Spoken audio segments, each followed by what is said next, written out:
लद्दाख एक ऐसा इलाका जो भूगोल, संस्कृति और सुरक्षा के लिहाज से भारत के लिए बहुत ही खास है। लेकिन हाल ही में यहाँ जो हालात बने उन्होंने पूरे देश को हिला कर रख दिया। सोनम वांगचुक के नेतृत्व में लद्दाख को छठी अनुसूची में शामिल करने और राज्य बनाने की मांग से शुरू हुआ यह आंदोलन अचानक हिंसा में बदल गया। भूख हड़ताल से शुरू हुआ यह आंदोलन अब सड़कों पर उतरने और पुलिस से टकराने तक पहुंच गया। अब सवाल यह है कि इसके पीछे की असली वजह क्या है, केंद्र सरकार का रुख क्या है और आगे लद्दाख का भविष्य कैसा रहेगा। 10 सितंबर 2025 को पर्यावरणविद और सामाजिक कार्यकर्ता सोनम वांगचुक ने भूख हड़ताल शुरू की। उनका कहना था कि लद्दाख को छठी अनुसूची में शामिल किया जाए और राज्य का दर्जा दिया जाए। उनका यह कदम इसलिए था क्योंकि केंद्र शासित प्रदेश बनने के बाद स्थानीय लोग महसूस कर रहे थे कि उनकी संस्कृति, जमीन के अधिकार और राजनीतिक प्रतिनिधित्व खतरे में है। लद्दाख के कई संगठन जैसे एपेक्स बॉडी लेह और कारगिल डेमोक्रेटिक अलायंस लंबे समय से यही मांग उठाते रहे हैं। भारत सरकार ने इस मुद्दे पर बातचीत का रास्ता अपनाया। प्रेस विज्ञप्ति के मुताबिक केंद्र सरकार ने एपेक्स बॉडी लेह और कारगिल डेमोक्रेटिक अलायंस से कई बार बैठकें की। उच्च अधिकारियों और उनके उप समितियों के माध्यम से लगातार चर्चा होती रही। केवल औपचारिक ही नहीं, औपचारिक के तरीके से भी नेताओं से मिलते रहे। इस बातचीत का असर भी दिखा। अनुसूचित जनजातियों के लिए आरक्षण 45% से बढ़ाकर 84% कर दिया गया। परिषदों में महिलाओं के लिए 1/3 आरक्षण दिया गया। भोटी और पुर्गी भाषाओं को आधिकारिक भाषा का दर्जा मिला। साथ ही 1800 पदों पर भर्ती प्रक्रिया शुरू करने की घोषणा भी हुई।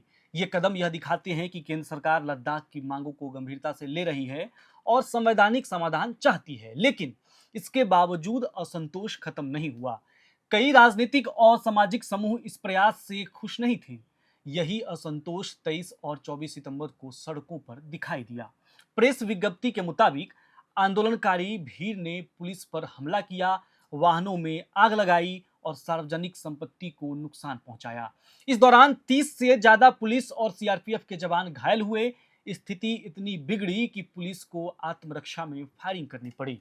दुर्भाग्य से इसमें कुछ लोगों की मौत हो गई और कई घायल हुए। सबसे बड़ी बहस सोनम वांगचुक की भूमिका को लेकर है।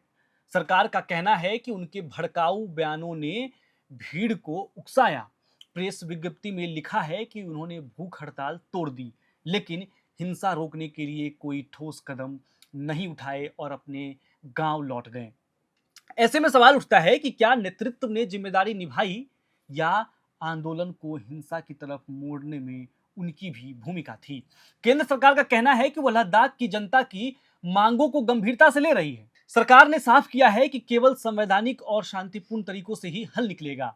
प्रेस विज्ञप्ति में लिखा गया है कि लद्दाख को पर्याप्त संवैधानिक सुरक्षा दी जाएगी और लोगों से अपील की गई है कि पुराने और भड़काऊ वीडियो या संदेश सोशल मीडिया पर न फैलाएं। सरकार चाहती है कि लद्दाख में विकास, रोजगार और प्रतिनिधित्व के मुद्दे को अस्थायी रूप से सुलझाया जाए। अगर पीछे की वजह देखें तो लद्दाख के लोग इसे सिर्फ राजनीतिक मांग नहीं मानते। उनके लिए यह उनकी संस्कृति और अस्तित्व की लड़ाई है। सबसे बड़ी चिंता जमीन की सुरक्षा है। लोग डरते हैं कि अगर बाहर के लोग जमीन खरीद लें तो उनकी पहचान खत्म हो जाएगी। दूसरी चिंता रोजगार की है। लद्दाख जैसे छोटे इलाके में युवाओं को काम की गारंटी चाहिए। तीसरी बात राजनीतिक प्रतिनिधित्व की है। केंद्र शासित प्रदेश बनने के बाद विधानसभा जैसी संस्था का भाव लोगों को खल रहा है। सरकार ने कहा कि 24 सितंबर की सुबह हालात गंभीर थे, लेकिन दोपहर तक स्थिति को नियंत्रण में कर लिया गया। हालांकि यह हिंसा यह दिखाती है कि लद्दाख में चल रही यह बातचीत पर्याप्त नहीं है। जनता अब सिर्फ आरक्षण या नौकरी से संतुष्ट नहीं है। उन्हें स्पष्ट राजनीतिक संरचना और अपनी संस्कृति की सुरक्षा चाहिए। केंद्र सरकार का नजरिया यह है कि जल्दबाजी में कोई फैसला नहीं लिया जाएगा जिससे राष्ट्रीय सुरक्षा और सामरिक हित प्रभावित हों।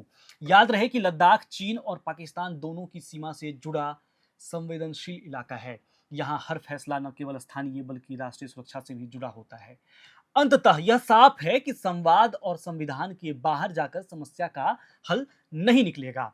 लद्दाख की जनता अपनी अस्मिता और अधिकारों के लिए लड़ रही है, लेकिन सरकार यह सुनिश्चित करना चाहती है कि समाधान राष्ट्रीय हित और कानून के दायरे में हो। अब सबसे बड़ा सवाल यह है कि आने वाले समय में लद्दाख को छठी अनुसूची और राज्य का दर्जा मिलेगा या सरकार मौजूदा ढांचे में ही उनकी मांगे पूरी करेगी। एक बात तय है, लद्दाख की लड़ाई केवल भूगोल की नहीं, बल्कि पहचान, प्रतिनिधित्व और अधिकारों की है। दर्शकों, ये मैं आपको खबर बता रहा हूं कि कल से आज तक क्या अपडेट है और अब आप क्या सोचते हैं लद्दाख वाले मामले पर। इसे अपने कमेंट बॉक्स में राय के तौर पर जरूर लिखिएगा। चैनल को सब्सक्राइब कीजिएगा। आपके लिए यह रिपोर्ट हमारे सहयोगी हर्षित तिवारी ने लिखा था। धन्यवाद।